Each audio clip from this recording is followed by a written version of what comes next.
রহমাতুল্লাহ আলাইহি। কলকাতা আলিয়া মাদ্রাসার শিক্ষক মাওলানা সাদাত হোসেন সাহেব উনি সুফি ফতেহ আলী ওয়াইসি রহমাতুল্লাহ আলাইহিকে বলছেন, হুজুর আপনি যেটাকে হাদিস বর্ণনা করছেন এটা রাসূলের সহিহ হাদিস নয়। যিনি সহিহ হাদিস নয় বলছেন তিনি কে? আলিয়া মাদ্রাসার শিক্ষক। বাবা বলুন তো, বাহ্যিক দিক দিয়ে এই জনসাধারণ আম মানুষ কোন ব্যক্তির মতের দিকে বেশি সমর্থন দেবে? ওই পীর সাহেবের মতের দিকে বেশি সমর্থন দেবে, নয় কলকাতা আলিয়া মাদ্রাসার শিক্ষকের ওই মতের দিকে ভোটটা বেশি পড়বে? কারণ তিনি শিক্ষক। আরবিতে কেতাবের জ্ঞানটা তানারই, স্বাভাবিকভাবে সাধারণ মানুষ জানে এনার ভিতরে আরবি জ্ঞানটা বেশি আছে, কেতাবি জ্ঞান বেশি। পীর মানে এনারা আল্লাহ বিল্লাহ করেন, তাসবিহ তেলাওয়াত করেন, জিকির আজকার করেন, এনাদের মধ্যে অত কেতাবি জ্ঞানটা নেই। নাউজুবিল্লাহ।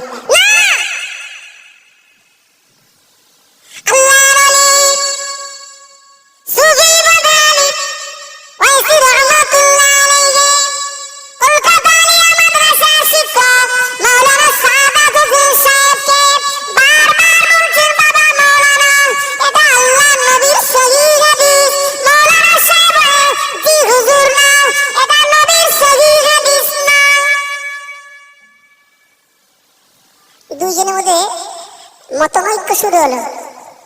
সুফি ফতেহ আলী ওয়াইসি রহমাতুল্লাহ আলাইহির বক্তব্য এটা রাসূলের সহিহ হাদিস, আর মাওলানা সাহেবের বক্তব্য এটা রাসূলের, বলুন না, কথা বলুন না, সহিহ হাদিস নয়।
কথা বুঝতে পারছেন না? পারছেন না?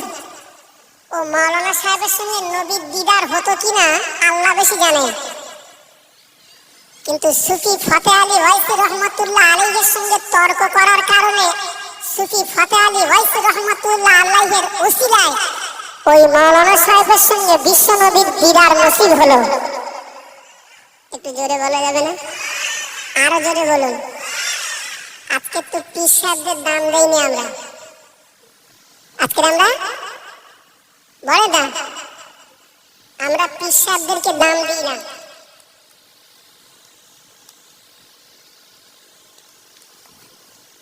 আমরা পীর সাহেবদেরকে দাম দিই না। সুফি ফতেহ আলী ওয়াইসি রহমাতুল্লাহ আলাইহি তিনি বিশ্ব নবীকে চামড়ার চোখে দেখতেন এবং ভক্ত মুরিদদের সঙ্গে আল্লাহর নবীর দিদার করিয়ে দিতেন। একটু জোরে বলুন, আরো জোরে বলুন। অর্জন করার পরেও সেই পীরের কাছে বায়াত তথা বিক্রি হয়েছিলেন? একটু জোরে বলুন। আজকের আমার সমাজে এক শ্রেণীর মানুষ পিসাব থেকে হাক্কানি পীরদের থেকে মুখ ফেরানোর চেষ্টা করছে। এটা অত্যন্ত দুঃখজনক, কষ্ট হয়, আপনি অবাক হয়ে যাবেন। দুঃখ কষ্ট। কেতাবের নাম বলছি, স্বপ্নযোগে বিশ্বনবী সাল্লাল্লাহু আলাইহি ওয়াসাল্লাম। লেখকের নাম মাওলানা মহিউদ্দিন খান। উনি লিখছেন মাওলানা হুসাইন আহমদ মাদানী রহমাতুল্লাহ আলাইহি। কি নাম বলেছি? মাওলানা হুসাইন আহমদ মাদানী রহমাতুল্লাহ আলাইহি, যিনি মসজিদে নববী শরীফে বুখারী শরীফ পড়াতেন। একটু জোরে বলুন, আরো জোরে বলুন। কি পড়াতেন? বুখারী শরীফ পড়াতেন। বুখারী শরীফ কোরআন শরীফের পরের স্থান কোনকে পাবেন? সহিহ বুখারী শরীফে। সহিহ বুখারী শরীফের স্থান হলো কোরআন শরীফের পরের স্থান। আরো জোরে বলুন, আরো জোরে বলুন। মাওলানা হুসাইন আহমদ মাদানী রহমাতুল্লাহ আলাইহি উনি বর্ণনা করেন, আমি আমার জীবনে আমি একবার দুইবার না, আমি আমার জীবনে 17 বার বিশ্ব নবীর সঙ্গে আমার দিদার নসিব হয়েছে। যদি বলা যাবে না, আপনারা কি দুর্বল নাকি? হ্যাঁ, এতগুলো মানুষ। আরো জোরে বলুন সুবহানাল্লাহ, আরো জোরে বলুন। তাকবীর দেন তো, নারায়ে তাকবীর। আরো জোরে বলুন নারায়ে তাকবীর। সিলসিলা হক মুজাদ্দিদে জামান। আরো জোরে বলুন সিলসিলা হক মুজাদ্দিদে জামান।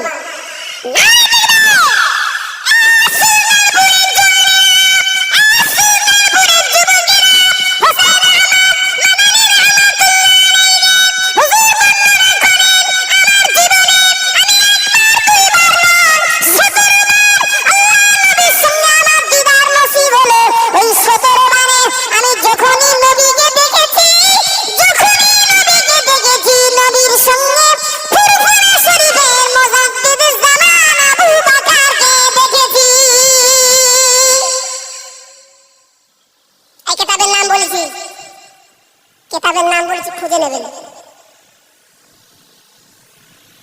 হুজুর বলছেন আমার সঙ্গে আল্লাহ রসুলের সঙ্গে 17 বার দিদার হয়েছে। 17 বার নবীকে দেখেছি। যখনই নবীকে দেখেছি, নবীর পাশে ফুরফুরা শরীফের মুজাদ্দিদে জামানকে দেখেছি। আরো জোরে বলুন, আরো জোরে বলুন। বাবাজি আর একটা কেতাবের নাম শুনুন। ওই কেতাবটার নাম হচ্ছে হযরত মাওলানা আব্দুল মাবুদ রহমাতুল্লাহ আলাইহি মেদিনীপুরি। আব্দুল মাবুদ রহমাতুল্লাহ আলাইহি মেদিনীপুরি ইনি বাবাজি ইনি একটি কিতাব লিখেছেন। আব্দুল মাবুদ রহমাতুল্লাহ আলাইহি ইনি একটি কিতাব লিখেছেন। ওই কিতাবটার নাম হলো সাওয়ারে উমরি। নাম বলেছি হুজুর। ওই কিতাব বাবাজি ওই কিতাবের ভিতরে বর্ণনা করতেন। ওই কিতাবের ভিতরে এসেছে হুজুর আমার আব্দুল মাবুদ মেদিনীপুরি রহমাতুল্লাহ আলাইহি হুজুর ইন্তেকালের আগে ওসিয়ত করলেন ভক্ত মুরিদদের ডেকে, ও আমার ভক্ত মুরিদেরা, ও আমার সঙ্গী সাথীরা,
দিকে যাওয়া যাবে না।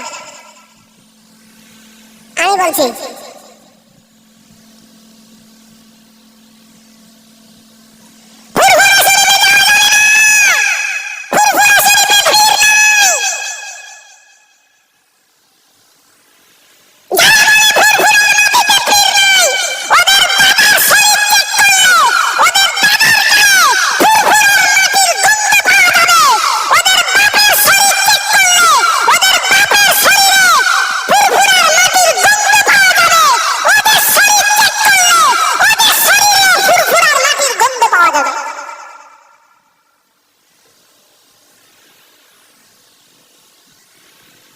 ফুরফুরা পিল নাই,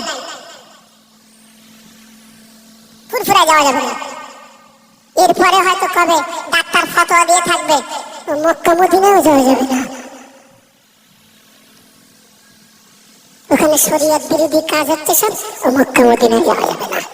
ভাইরে আমার এই 5টা আঙুল, এই আঙুলটা যদি আঙুল হারা হচ্ছে, আপনার বুঝেন তো আঙুল হারা, এই কথা বলেন না কেন?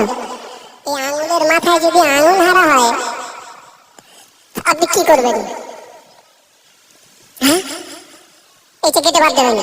এখন এমন ডাক্তারের কাছে গেছেন, ও ডাক্তার বলতেছে পুরো বাদ দে। হ্যাঁ, কোন ক্যাটাগরির ডাক্তার? আঙুল হারা হয়েছে, ওই আঙুলটা কেটে বাদ দাও।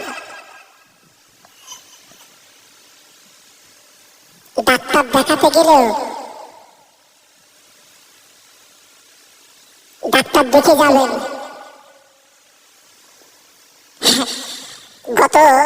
গত কালকের রাত্রের কথা বলছি, গেল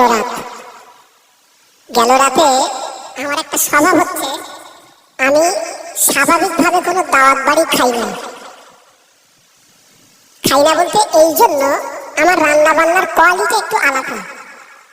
তো স্বাভাবিকভাবে দাওয়াত বাড়িতে একটু রান্না বান্না কি হয়, একটু কায়দা হবে না? আজকের হুজুররা আসবে, যে সমস্ত মহিলারা রান্না করবে, ওরা তোমার আজকে একটু কায়দা করে যাবে। হুজুর আসবে, কায়দা করো।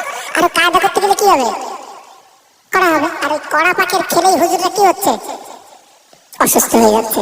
আমি ওই জন্য বলি, বাবা আমার কিছু খেতে যেতে দিতে হবে না, আমি এখন জলসায় গেলে বাড়ির থেকে রান্না বান্না করে নিয়ে যাই, আর যেদিন মনে করি ফিরতে পারবো সেদিন আর নিয়ে যাই না, বাড়িতে এসে এক সপ্তাহ। গত রাত্রে আমার কাজ মিটিয়ে আমি বাড়ি গিয়েছি, আমরা স্বামী স্ত্রী দুজনে এক জায়গায় বসে খাওয়া দাওয়া করছি। আমাকে আমার স্ত্রী বলছে, আমাদের বাড়ির পাশে একজন মহিলার হাই সুগার। এখন উনি হঠাৎ ওনার সমস্ত শরীরটা অবশ হয়ে যাচ্ছিল, তো উনি একটা হেতুড়ে ডাক্তারের কাছে গিয়েছিলেন। তো সেই হেতুড়ে ডাক্তার ক্যালসিয়ামের একটা ইনজেকশন দিয়েছে, আর সেই ইনজেকশন শরীরের সব জায়গাতে, ও যেখানে দিয়েছে ওইখানে জাম হয়ে গেছে। মানে ইনজেকশনটা যে পদ্ধতিতে করার প্রয়োজন ছিল, হয়তো উনি সেই পদ্ধতিতে করতে পারেন না। এখন সেই জায়গাটায় ফুলে এত মোটা হয়েছে, এখন সেইটা পেকে গেছে। এখন তিনি অন্য একটা ডাক্তারের কাছে গিয়েছেন, সে ডাক্তার ওনাকে ভয় লাগিয়ে দিয়েছে। এখন তিনি অত্যন্ত চিন্তাযুক্ত। আমি কথাটা বলতে যাচ্ছি এই জন্যে, ভাই হেতুড়ে ডাক্তারের কাছে গেলে কিন্তু ইনজেকশন দিয়ে জাম করে পেকে ক্যান্সার করে মারবে আপনার।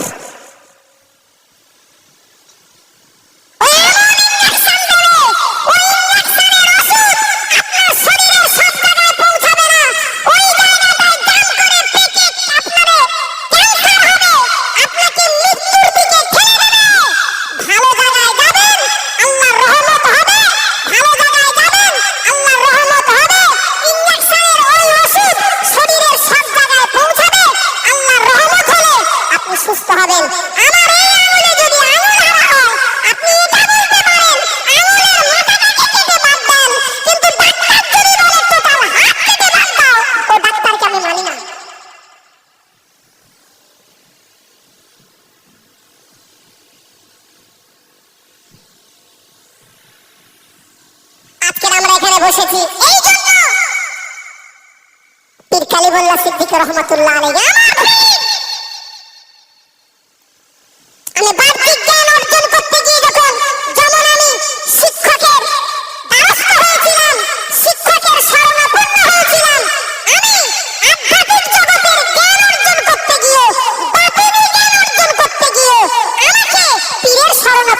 হয়েছে, তিনি আমার পীর, তিনি আমার মুর্শিদ।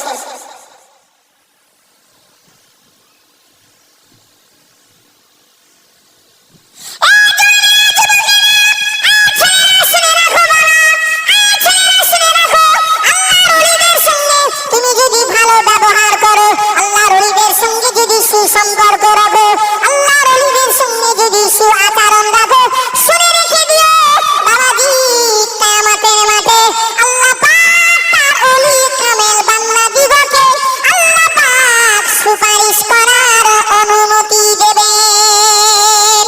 হাক্কানি আলেমদেরকে আল্লাহ পাক সুপারিশ করার অনুমতি দেবেন। হাক্কানি পীরদিগকে আল্লাহ পাক সুপারিশ করার অনুমতি দেবেন। বাবাজি, আল্লাহর ওলিরা সুপারিশ করবে, হাক্কানি পীররা সুপারিশ করবে, হাক্কানি আলেমরা সুপারিশ করতে থাকবে, আল্লাহ পাক তাদের সুপারিশ করার অনুমতি দেবেন। বলুন সুবহানাল্লাহ।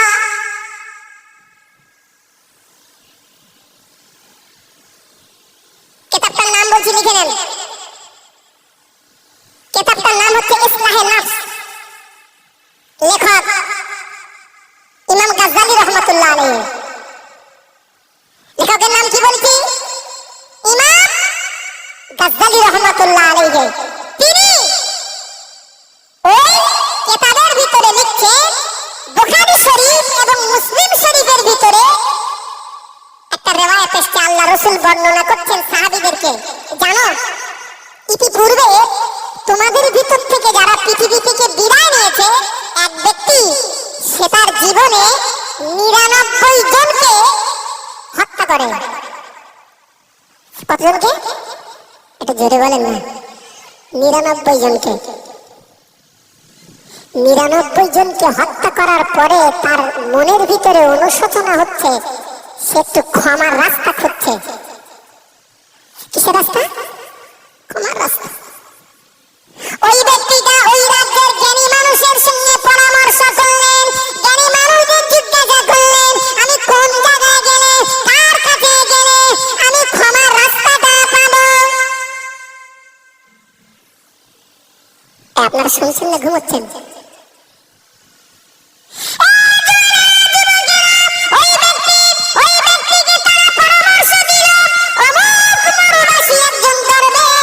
ওই দরবেশের কাছে চলে যাও, ওই দরবেশের কাছে পরামর্শ চাও, তোমার ক্ষমার রাস্তা সে বলে দেবে, সে ক্ষমার রাস্তা তোমাকে বাতলিয়ে দেবে।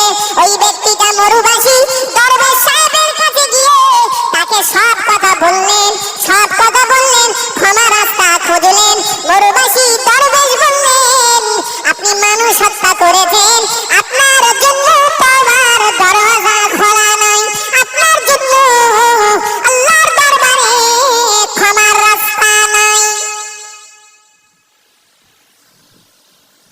ও দেখছে ক্ষমার রাস্তা যেহেতু নেই, ইতিপূর্বে আমি মেরেছি কজনকে, তাহলে ক্ষমার রাস্তা যেহেতু নেই, আপনাকে দিয়ে 100 পড়াবো,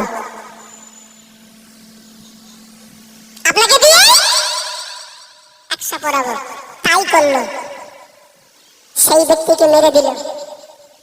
হত্যাকারীর সংখ্যা এখন কত? আরো জোরে বলুন। 100 ব্যক্তিকে খুন করার পরে, হত্যা করার পরে, ওই রক্তের ভিতরে আবার অনুশোচনা তৈরি হলো। ক্ষমার রাস্তা খুঁজবে, আমাকে বলো না আমি কার কাছে গেলে আমি সুরাস্তা পাবো, ভালো রাস্তা পাবো, ক্ষমার রাস্তা পাবো, আমাকে একটু বলো না, আমাকে একটু সুপরামর্শ দাও না। তারা বলল, চলে যাও অমুক জায়গায় কিছু দরবেশ, অমুক জায়গায় কিছু দরবেশ বসবাস করে, তাদের সঙ্গে তুমি আল্লাহর ইবাদতে মশগুল হয়ে যাও, আল্লাহর ধ্যানে মশগুল হয়ে যাও। তবে এরা বলল, খবরদার, তুমি যেন এই রাজ্যে আর এসো না, তুমি যেন এই রাজ্যে আর ফিরবে না, চলে যাও। অমুক জায়গায় কিছু দরবেশ আছে, তাদের সঙ্গে তুমি আল্লাহর ইবাদতে মশগুল হয়ে যাও। ওই ব্যক্তিটা 100 খুনি, ওই ব্যক্তিটা আর ক্ষমা পাওয়ার জন্য, বাবাজি ক্ষমা পাওয়ার জন্য আর তওবা করার জন্য ওই আল্লাহর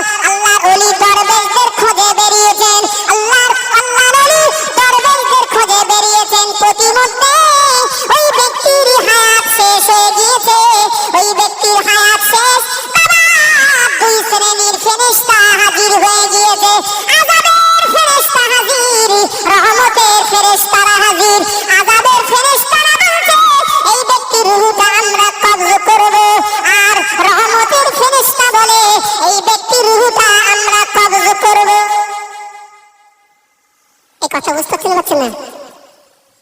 দুই ফেরেশতাদের ভিতরে মতনৈক্য সৃষ্টি হয়ে গেছে।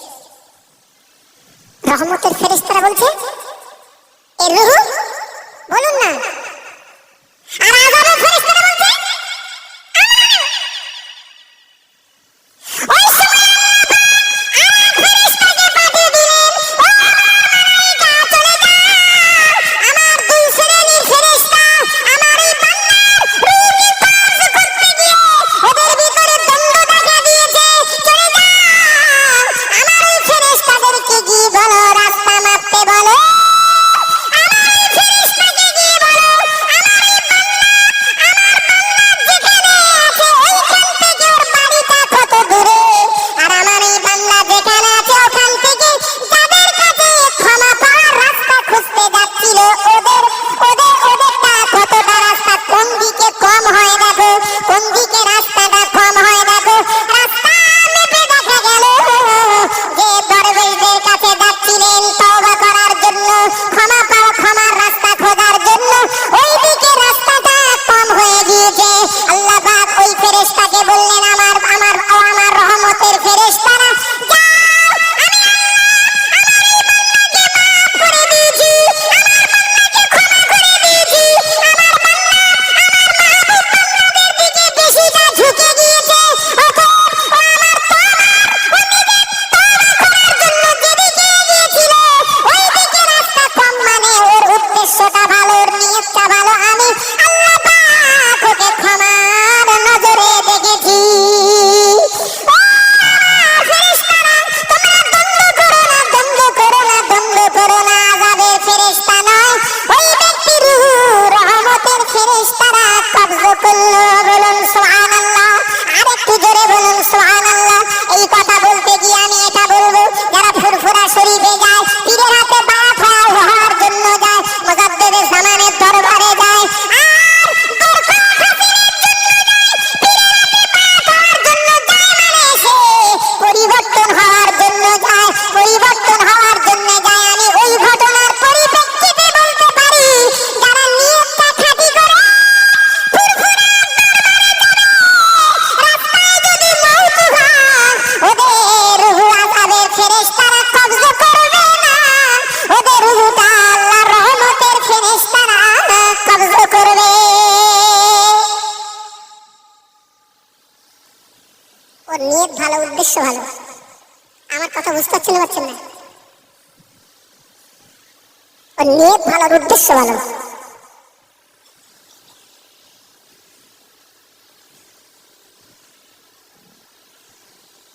অতএব আজকের সেই মুজাদ্দিদে জামান জানাকে বলা হয় আবু বকর সিদ্দিক, বলা হয় না বাবা? আমরা তো বলছি কালিমুল্লাহ সিদ্দিকী, বলছি না? সিদ্দিকী বাংলা মানে কি? সত্যবাদী। এই যে ফুরফুরার আবু বকর সিদ্দিক মুজাদ্দিদে জামান, এই সিদ্দিকী লকাব কোথা থেকে পেলেন বলতে পারেন কেউ? কে বলতে পারেন? আবু বকর সিদ্দিক রহমাতুল্লাহ আলাইহি হলেন বিশ্বনবীর কলিজা ছেঁড়া সাহাবী আবু বকর সিদ্দিক রহমাতুল্লাহ আলাইহির বংশধর। একটু জোরে বলুন, আরো জোরে বলা যাবে না? কার বংশধর? নবীর কলিজা ছেঁড়া সাহাবী, মুসলিম জাহানের প্রথম খলিফা আবু বকর সিদ্দিক রাদিয়াল্লাহু আনহুর বংশধর আবু বকর সিদ্দিক রাদিয়াল্লাহু আনহু, আল্লাহর রাসূল তাকে সিদ্দিক লকাব দান করেছিলেন। সেই সূত্রে আবু বকর সিদ্দিক জি রহমাতুল্লাহ আলাইহি, সেই সূত্রে পীর কালিমুল্লাহ সিদ্দিক রহমাতুল্লাহ আলাইহি। একটু জোরে বলুন, আর একটু জোরে বলুন, আর একটু জোরে বলুন। আজকের আমাদের জীবন ইতিহাস লক্ষ্য করুন, আমাদের আব্বাদের জীবন ইতিহাস লক্ষ্য করুন, আমাদের দাদুদের জীবন ইতিহাস লক্ষ্য করুন। ফুরফুরার মাটির গন্ধ তাদের শরীরে আছে না নয়? বলেন না, কথা বলেন না, আছে না নয়?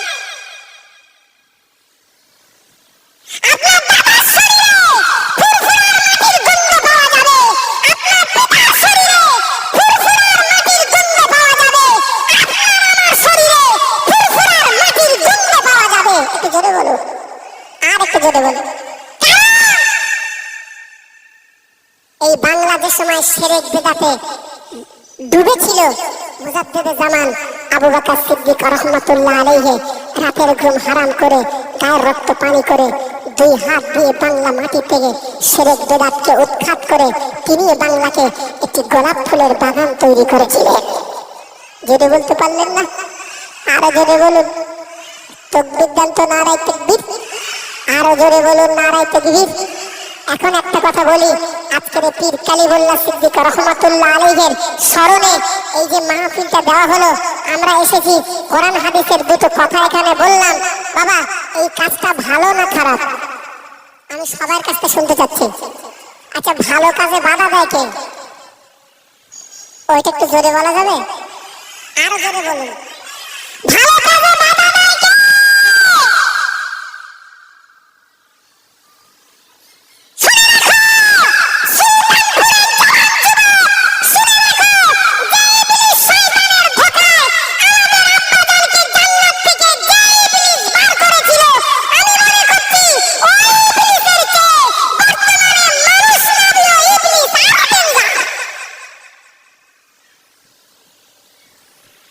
ওই ইবলিসের এখনো শিক্ষা নিতে হবে মানুষ নামে ওই ইবলিসের কাছ থেকে।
কথাটা স্মরণ করুন, আল্লাহ রাসূল বলেছিলেন, আমার হাসান হোসাইনকে যে ভালোবাসলো ও আমাকে ভালোবাসলো। কে বলেছিলেন? রাসূল বলেছিলেন। রাসূল বলেছিলেন, আমার হাসান হোসাইনকে যে ভালোবাসলো ও আমাকে ভালোবাসলো। যে হাসান হোসাইনকে কষ্ট দিল ও প্রকৃতপক্ষে আমাকে কষ্ট দিল, আমাকে কষ্ট দিল, আমাকে কষ্ট দিল। বাবা বলবেন, ইমাম হোসেন রাদিয়াল্লাহু আনহুকে যারা কারবালার প্রান্তে যে নির্মম ভাবে শহীদ করলো, রাসূল কি তাদের উপরে খুশি? আর জোরে বলুন, খুশি? 11ই মুহররম, কত মুহররম? কারবালা দিতে এসেছিল কত মুহররম? না, 10ই মুহররম, 10ই মুহররম।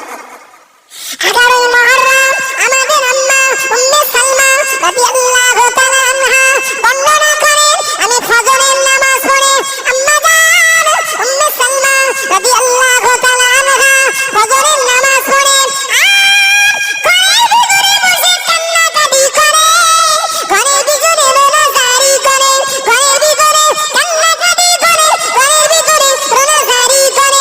অন্য মহিলারা জিজ্ঞাসা করলে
খুব সাবধান, খুব হুঁশিয়ার। দাঁত থাকতে দাঁতের মর্যাদা বলুন না, বোঝা যায় না। কি নেয়ামত হারিয়েছি আমরা বুঝতে পারছি।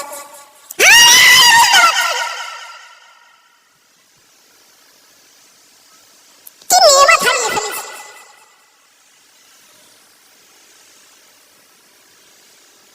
ফুরফুরা শরীফে যাব, আমার হুজুর কিবলা যেখানে বসে থাকতেন ওই জায়গাটা কি করে দেখবো? আল্লাহ রাসূল ইন্তেকাল করলেন, বিদায় নিলেন। একজন সাহাবী আল্লাহর কাছে দোয়া করলেন, আল্লাহ, যে চোখে নবীকে দেখতে পাচ্ছি না, এই দৃষ্টি শক্তির কোনো মূল্য নেই, তুমি আমার দৃষ্টি শক্তি ছিনিয়ে নাও। সাহাবী অন্ধ হয়ে গেলেন। আমার নবীকে দেখতে পাচ্ছি না, এই চোখের দাম নেই, কি দেখবে চোখ দিয়ে? আমার নবী নেই। হযরত বেলাল রাদিয়াল্লাহু আনহু নবীর ইন্তেকালের পরে মদিনা ছেড়ে দিয়ে চলে গেলেন। 6 মাস মদিনা ছেড়ে দিলেন। যে মদিনায় নবী নেই, উনি যখন আযান দিতেন, আশহাদু আন্না মুহাম্মাদার রাসূলুল্লাহ যেই বলতেন, নবীর দিকে শাহাদাত আঙুলটাকে এইরকম করে দেখাতেন। একটু জোরে বলুন। হুজুরকে আযান দিতে বলা হলো, হুজুর আযান দিতে গিয়ে বেহুশ হয়ে গেলেন। নবীকে যখনই না দেখছেন বেহুশ হয়ে গেলেন। আল্লাহ রাসূল একদিন স্বপ্ন থেকে বলছেন, বেলাল তুমি চলে গেলে, ফিরে এসো। বেলাল রাদিয়াল্লাহু আনহু ফিরে এসেছেন।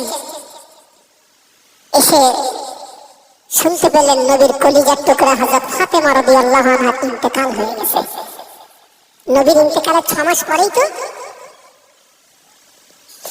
আল্লাহ রাসূলের যখন মুমূর্ষু অবস্থায় হযরত ফাতেমা রাদিয়াল্লাহু আনহা খুব কাঁদছিলেন। আল্লাহ রাসূল হযরত ফাতেমা রাদিয়াল্লাহু আনহাকে কাছে ডেকে কানে কি একটা বললেন। হযরত ফাতেমা রাদিয়াল্লাহু আনহা কান্না বন্ধ হয়ে গেল। ওই হাসতেন, আগে কাঁদছিলেন, এবারে হাসতেন। পাশের মানুষ জিজ্ঞাসা করলো, বলো না তুমি ইতিপূর্বে কাঁদছিলে, এখন হাসছো? বলে, শোনো আমার আব্বা আমার কানে মুখ দিয়ে বলেছে, ও বেটি ফাতেমা, মিসকাত শরীফের একটি হাদিসের ভিতরে আমি দেখেছি, বাবাজি, আল্লাহ নবী বলেছেন ফাতেমা হলো আমার কলিজারি টুকরা। একটু মহব্বতে বলা যাবে না? রাসূল বলেছেন ফাতেমা হলো আমার দেহের একটি অংশ, আমার দেহের একটি অংশ। হযরত ফাতেমা রাদিয়াল্লাহু আনহা বললেন, আমি কাঁদছিলাম, রোনাজারি করছিলাম। আল্লাহ নবী আমায় ডেকে কানে কানে বললেন, ও ফাতেমা, কেঁদো না মা, রোনাজারি করো না মা, কেঁদো না মা, রোনাজারি করো না মা। আমি আল্লাহ নবী বলছি, আমার বিদায় নেওয়ার পরে সর্বপ্রথম তোমার সঙ্গে আমার দিদার হবে।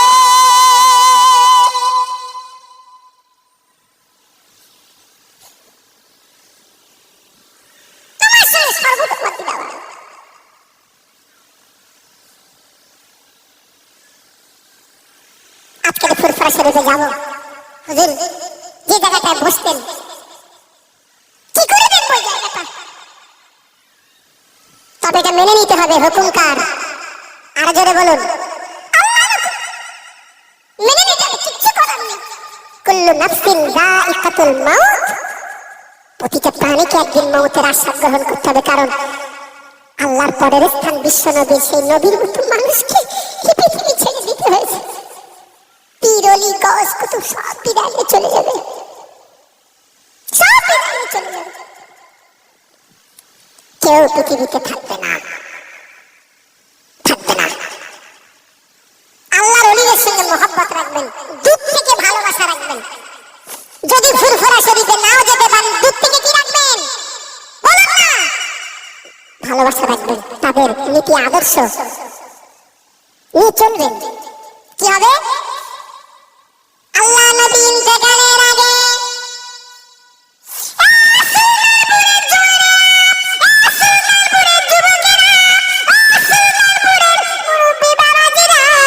আল্লাহ নবী ইন্তেকালের আগে আল্লাহ নবী আবু বকরকে ডাকলেন, আল্লাহ নবী ওমরকে ডাকলেন, আল্লাহ নবী আলীকে ডাকলেন, আল্লাহ নবী উসমান গনি রাদিয়াল্লাহু তাআলা আলাইহিম আজমাইনকে ডেকে বললেন,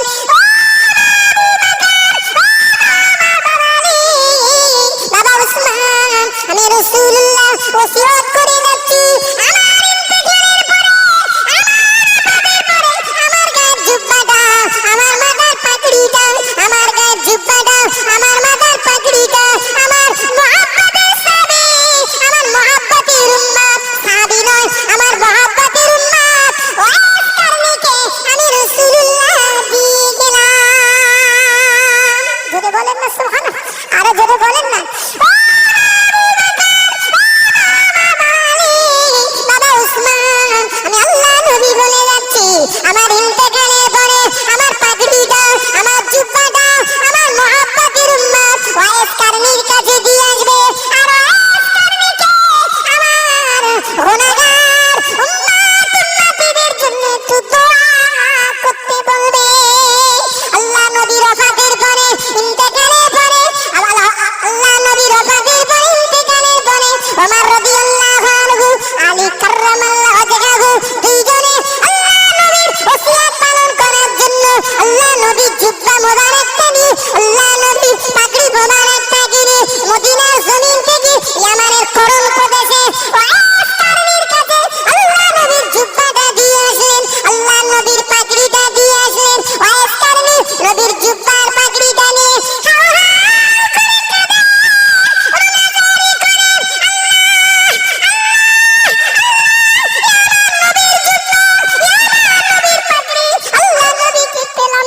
নবীর জুব্বাটা দেখে, নবীর পাগড়িটা দেখে চুমা দেয়, হাউ হাউ করে কাঁদে, জুব্বাতে চুমা দেয়, পাগড়িতে চুমা দেয়, ডুকরি ডুকরি কাঁদে।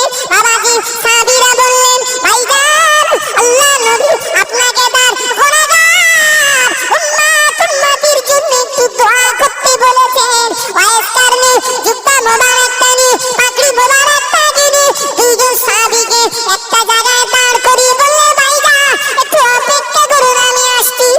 উনি একটুখানি দূরে একটা নিরালা নির্জন আল্লাহর জমিনে সিজদায় পড়ে গিয়ে কাঁদতেছে, আল্লাহ আমার নবীর টোটাল উম্মতি দিগকে যতক্ষণ ক্ষমা না করবে আমি ওয়াইস মাথা তুলব না। বলা যাবে না, মহব্বতের সঙ্গে বলা যাবে। তাকবীর না, নারায়ে তাকবীর, জোরে বলুন নারায়ে তাকবীর।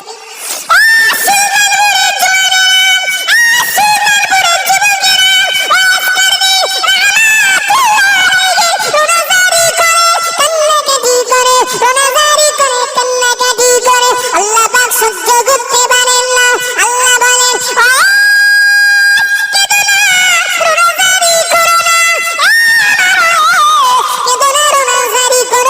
সিজদা থেকে মাথা ধরো, আমি আল্লাহ পাক তোমার দোয়া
কি দেখা আছে? আমি কি এক হাত তুলেছি? হাত নামান। মুজাদ্দেদে জামান যদি আল্লাহ পাক না বাড়াতেন, ফুরফুরার জমিনে আমরা বাবাজি গোমরাহির ভিতরে ডুবে থাকতাম। মুজাদ্দেদে জামানের জন্য জীবন দিতে পারবো নাকি? কারা পারবেন? পারবেন? নামান। আপনি যখন জীবন দেবেন, মরে যাবেন, আপনার মাল খাবে কে? কথা বলে না। ছেলে পিলে খাবে, ছেলেকে বেশি ভালোবাসবেন আর না আমার দাদা হুজুরকে বেশি ভালোবাসবেন? আজরে বলেন কাকে? দাদা হুজুরকে ভালোবাসবেন। এই মাদ্রাসার নাম দাদা হুজুরের নামের সঙ্গে আছে না নাই? আজরে বলেন। আল্লাহ আল্লাহর যদি দয়া হয় এই মাহফিলে মুজাদ্দেদে জামান রুহানি হারাতে হাজির থাকতে পারেন, এই বিশ্বাসটা রাখবেন, এই বিশ্বাসটা রাখবেন। বাবা বাবা বর্তমান যুগ সন্ধিক্ষণে কোরআনের শিক্ষাকে বন্ধ করার জন্য, হাদিসের শিক্ষাকে বন্ধ করার জন্য, বাবা দ্বীনি শিক্ষাকে বন্ধ করার জন্য যে চক্রান্ত হচ্ছে, মাদ্রাসাগুলোকে জঙ্গি শিক্ষার জায়গা বলতে মাদ্রাসায় জঙ্গি শিক্ষা দেওয়া হয়। ইতিপূর্বে কয়েকদিন আগে আপনারা যারা পত্র পত্রিকা দেখেন, বাবাজি মুর্শিদাবাদে একটা মাদ্রাসার ছবিতে দেখেছেন, যেখানে বাবা পা সোজা করে শোয়া যাবে না। বাবাজি সাংবাদিকরা বলেছে ওখানে জঙ্গি শিক্ষা দেওয়া হতো। আসলে কোরআন হাদিসের শিক্ষাকে বাবাজি বন্ধ করার একটা চক্রান্ত। এই চক্রান্ত থেকে বাঁচার জন্য এখন প্রতিটা প্রতিষ্ঠানে সিসি ক্যামেরা লাগানো ফরজ হয়ে গিয়েছে, ফরজ হয়ে গিয়েছে। বাবাজি আপনাদের এই মাদ্রাসা অনেক উন্নত, তবে তার ভিতরে ওই দুশমনদের হাত থেকে প্রতিষ্ঠানকে বাঁচাতে গিয়ে সিসি ক্যামেরা আরো অনেক কিছু আঞ্জাম দেওয়া হয়েছে। আমি মোহাম্মদ শাহানুর আলম, আমি কয়েক মিনিটের জন্য আমি একটু হাত পাততে চাই। বাবাজি এই মাদ্রাসার উন্নতি করবে। এক নম্বরে কে আছেন? আমার দাদা হুজুরের রুহানি দোয়া পাবেন। এক নম্বরে আল্লাহর কোন বান্দা আছেন 10,000 টাকার ওয়াদা করবেন, আমার দাদু হুজুরের রুহানি দোয়া পাবেন, 5 হুজুরের রুহানি দোয়া পাবেন, তাদের রুহানি দোয়া পাবেন। কে আছেন? এক নম্বরে আমি 10,000 টাকা দেব। একজন চাই না।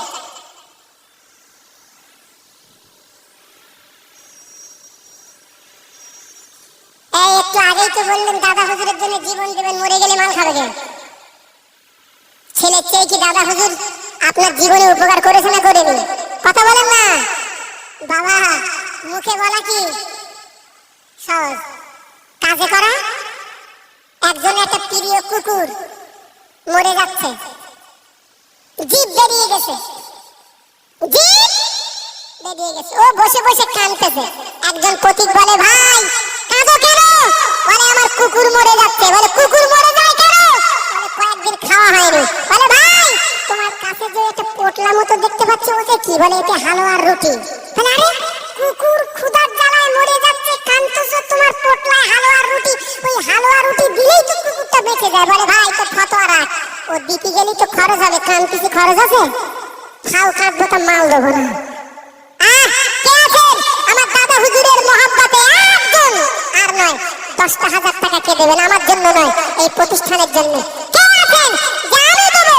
এক নম্বরে 10,000 টাকা দেবো, যে আমার মুজাদ্দেদে জামানের রুহানি দোয়া পাওয়ার জন্য। এতগুলো মানুষের ভিতরে কে আছেন? একটু হাত তুলুন। আমি অসুস্থ, এতগুলো মানুষকে নিয়ে আমি তার জন্য হাত তুলে একটু কলিজা ভরা দোয়া করে যাবো। এছাড়া আর কিছু দিতে পারবো না, চোখের পানি দিয়ে দোয়া ছাড়া আর কিছু দিতে পারবো না। কে আছেন এতগুলো মানুষের ভিতরে? একজন ব্যক্তি একটু বলুন যে আমি দেবো 10,000 টাকা। একটু তাকবীর দেন তো, নারায়ে তাকবীর। আরো জোরে বলুন নারায়ে তাকবীর, আরো জোরে বলুন নারায়ে তাকবীর। ভাইয়ের নাম কি?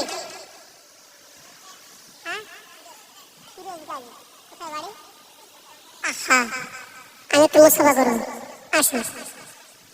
আরে আল্লাহর ওলিদের মহব্বতের মানুষ আছে না নাই? ওরে ভাই শিকল দিয়ে বেঁধে রাখা যাবে না, শিকল দিয়ে বেঁধে রাখা যাবে না। যাবে না।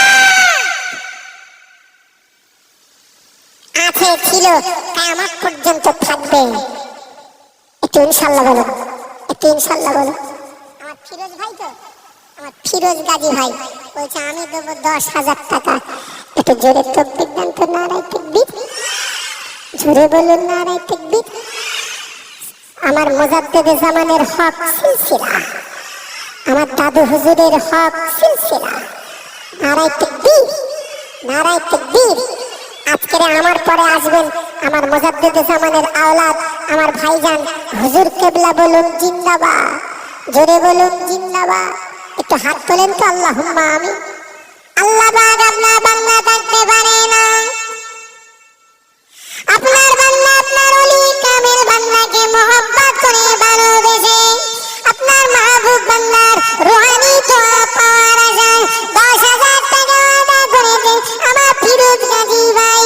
আল্লাহ আমার ভাই থাকতে পারে না, আল্লাহ পাক ভাইয়ের দানটাকে কবুল করুন, ওয়াদাটাকে কবুল করুন। আল্লাহ পাক দান কবুল করে, ওয়াদা কবুল করে মুজাদ্দিদুজ জামানের রুহানি দোয়া, হুজুরের রুহানি দোয়া, পীর কালিমুল্লাহ হুজুরের রুহানি দোয়া, বসিরাদের বড় মাওলানা হুজুরের রুহানি দোয়া আমার ফিরোজ গাজী ভাই নসিবে কবুল করে।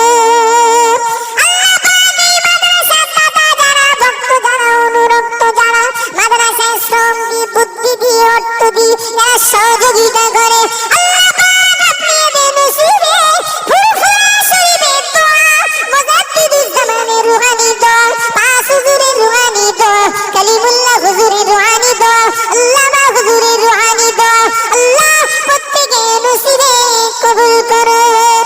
আল্লাহ পাক পরিচিতি পাওয়া যায় কিয়ামতের মাঠে কোরআনের সুপারিশ, কোরআনের শাফাত। আল্লাহ আপনি আমাদের সকলে নসিবে কবুল করুন। লা ইলাহা ইল্লাল্লাহু মুহাম্মাদুর রাসূলুল্লাহ। একটা ছেলে 100 টাকা দিয়েছে, সেটা হচ্ছে মাওলানা আপনার রুস্তুম আলী সাহেব। আমি যে ওঠার আগে মাওলানা জনাব হোসেন সাহেব বললেন যে ট্যাটরাস আপনার মাদ্রাসা তাজবিদুল কোরআনের ডাইরেক্টর।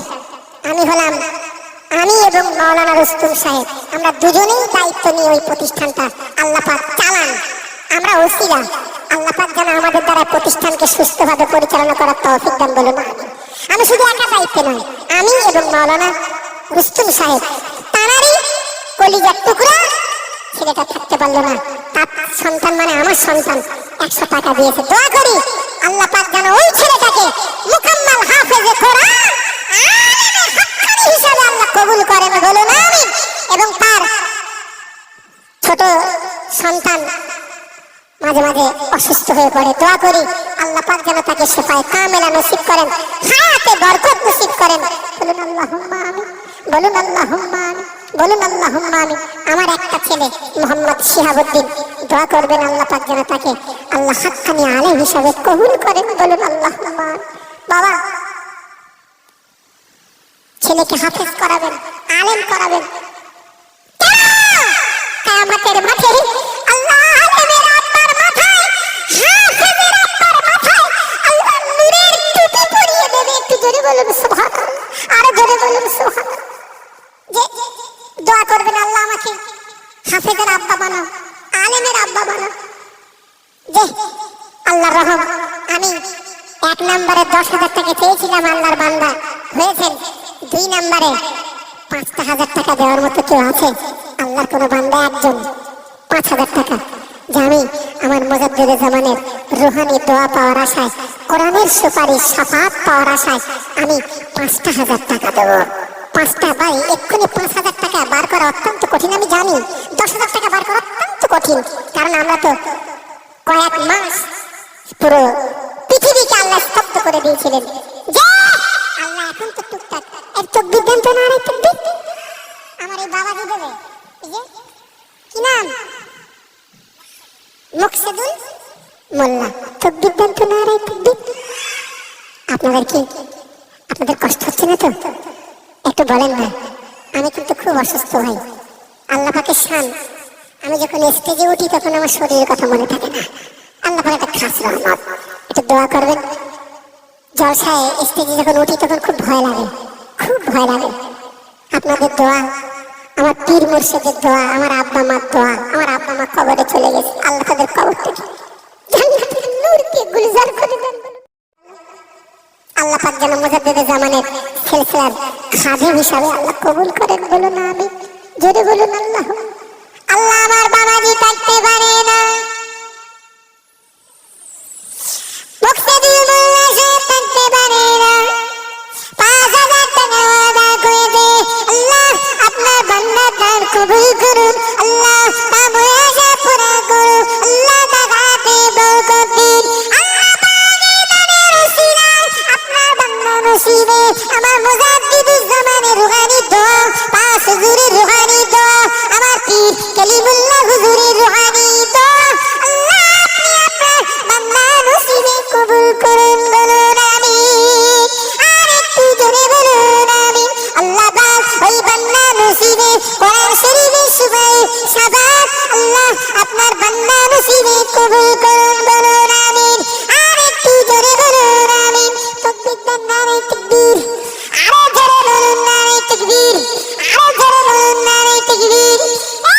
সুলতানপুরের জওয়ানেরা, সুলতানপুরের যুবকেরা, 3 নম্বরে 2,500 টাকা দেওয়ার মতো আল্লাহর কোন বান্দা আছে? একটু হাতটা তুলুন না, জানি 1 নম্বরে 2,500 টাকা দেবো। একজন 2,500 টাকা কে আছেন? এতগুলো মানুষ, এতগুলো মানুষ কে আছেন একটু বলুন। আল্লাহর রাস্তে 2,500 টাকা চেয়েছেন, 2,500 টাকা। আমি আজকের এখানে এসেছি কম বেশি 2টোর সময়। মাওলানা জোনায়েদ হোসেন, ও তো আমার ছোট, উনিও কিন্তু শারীরিকভাবে অসুস্থ।